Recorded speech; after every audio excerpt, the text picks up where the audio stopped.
नागपुरातल्या मेडिकल रुग्णालयात चतुर्थ श्रेणीच्या पदभरतीसाठी सोमवारी ऑनलाईन परीक्षा घेण्यात आली। मात्र वाडीतील ऑनलाईन परीक्षा केंद्रात आवश्यक कागदपत्रे नसल्याचं सांगून अनेक महिलांना परीक्षा देण्यापासून रोखण्यात आलं। त्यामुळे महिलांनी नाराजी व्यक्त केली। नागपुरातल्या मेडिकल रुग्णालयात अनेक पदांकरता भरती निघाली आहे। राज्यातील अनेक केंद्रांवर ऑनलाईन एक्झामसाठी प्रक्रिया सुरू आहे। नागपुरातल्या वाडीमध्ये देखील ऑनलाईन केंद्रात परीक्षेची व्यवस्था आहे। सोमवारी इथं चतुर्थ श्रेणीसाठी अनेक महिला परीक्षेसाठी पोहोचल्या होत्या। मात्र अनेक महिलांकडे आवश्यक कागदपत्र नसल्याचं सांगून त्यांना परीक्षा देऊ देण्यात आली नाही। आपल्यासोबत अन्याय झाल्याचं सांगत महिलांनी ही परीक्षा रद्द करण्याची मागणी केली आहे। माझ्याकडे आधार कार्ड पॅन कार्ड ओरिजिनल आहे।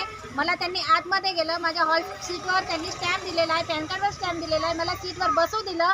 बसल्यानंतर त्यांनी मला बाहेर काढलं आणि बसल्यानंतर आणि माझा हॉल तिकीट त्यांनी घेतलेलं आहे आणि माझ्या पॅन कार्डवरचं ते त्यांनी फाडून आणि त्यांनी ते आपलं मला वापस केलेलं फक्त पॅन। यांनी मला म्हटलं की मॅरेज सर्टिफिकेट पाहिजे, तर मी मॅरेज सर्टिफिकेट आणायला घरी गेली होतं माझ्याकडे, पण आधी यांनी सांगितलं नाही ना का पाहिजे म्हणून। अच्छा, म्हणजे पूर्वी यांनी सूचना दिली नव्हती। पॅन कार्ड आधार कार्ड सांगितलं ते सोबत होतं माझ्यावाल्या आणि मॅरेज सर्टिफिकेट नव्हतं, पण मी आणायला गेली। 5 मिनिट लेट झाली तर ह्या लोकांनी गेटच्या अंदर मला घेतलं नाही। माझं फक्त ओरिजिनलच नाही होतं आधार कार्ड आणि या लोकांनी मी पहिले गेटवर आली तर मला सांगितलं की ओरिजिनल वगैरे काही लागत नाही, फक्त झेरॉक्स लागते। मी झेरॉक्स काढायला गेली तर म्हणे की झेरॉक्स लागत नाही, ओरिजिनल लागते मला।